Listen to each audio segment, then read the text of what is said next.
I'm so excited. This is, obviously, it's an unbelievable experience, and I've always been a guy who appreciates and looks forward to the off season. That's my favorite part, is putting in that work and just seeing what it does for yourself. And right now, I'm working harder than I ever have before, and I'm really getting ready, prepared in all ways to show myself as a potential first rounder.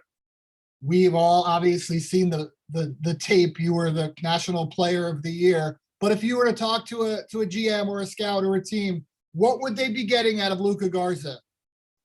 I think you're going to get, a player who's going to play every single game like it's his last. I'm a hardworking dude. I'm open to criticism. I'll listen to anything to be able to reach my potential as a basketball player, as well as you're getting a versatile big man who can shoot threes at a very high level, and can also score in a post. And, really offensively, he can do, anything you want him to do. And obviously, you're gonna find a smart team defender who's going to make the right play on defense.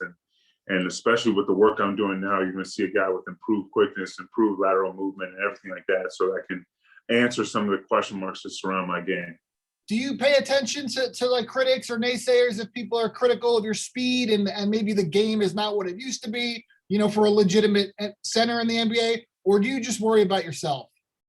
I love it. I love to hear it. I love to see it. It's fun for me. They don't know it, because they probably don't like me, but it's helping me. It's something that's motivating me. I'm taking it into account. I'm going to work on all those things. I understand that, but I've had those question marks around me my entire career. When I went to college, people didn't think I could play at the high major level at first, and they didn't think I could be able to be successful in the Big Ten when I went to Iowa. And then obviously what happened. So, it's something that I'm going to continue to do, is be able to, listen to those people and understand it and work hard to prove them wrong. And that's, they're just providing motivation every step of the way. And then I'm excited to continue to do that in the NBA. I have a full confidence myself that I can be an effective guy for any organization, because I'm going to play as hard as I can. I'm going to work as hard as I can. So, I'm excited about the process. It's going to be a lot of fun.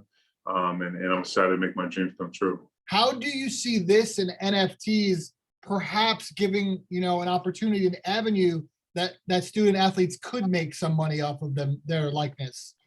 For sure. I think we're at, 14 states now that July 1st will pass name, image, and likeness for their athletes. And I think, for me, I think that's something really awesome. I think it's the next step. I think it's the future. And for me, I wanted to be able to help those athletes be able to monetize off their names and in the way of an NFT. And that's why I'm launching the Luka Garza NFT group.io, which is going to be a place where people can go to, and I can help them be able to make these NFTs and do it, under the same way that I did, to be able to be successful. I have a model for it. Obviously I've done it once, and hopefully next week when I drop my other one, that will be successful as well. So you can see my resume of doing NFTs.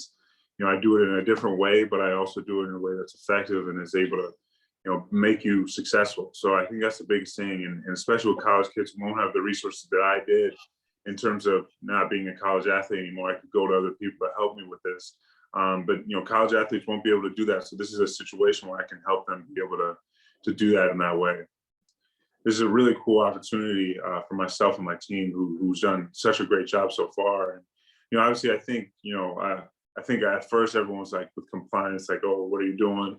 But I think when everybody recognized that, I'm not returning to college, this is the next step. Now I'm starting to monetize off my name, image, likeness, and create my brand going forward. I think everybody really thought this was a cool idea, and obviously a unique idea, because it hadn't been done before. You were the National College Player of the Year. I mean, point blank, do you think college athletes should make money off of their name and likeness? Yes, I do. And I think what's special about, this way that I'm doing it is that it's not taking any money away from the NCAA.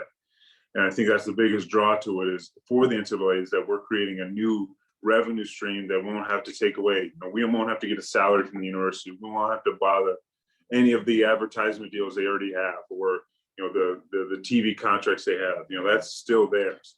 But this is a way that we can make money for ourselves with not even touching the NCAA's money and what they've been able to do. Because you go on Amazon and you look up my name, people are selling T-shirts with my face on it, all this type of stuff.